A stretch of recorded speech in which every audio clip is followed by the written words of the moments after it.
Ang sabi nung racist na kausap ko, nandun daw sa Jungle Street ang pinakamatitibay na puta ng Olongapo. Pinakamatitibay. Ano bang definition ng matibay na puta? Tanong na yun.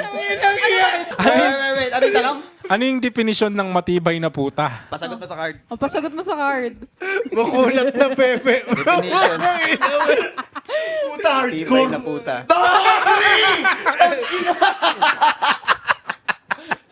Sabi sa inyo!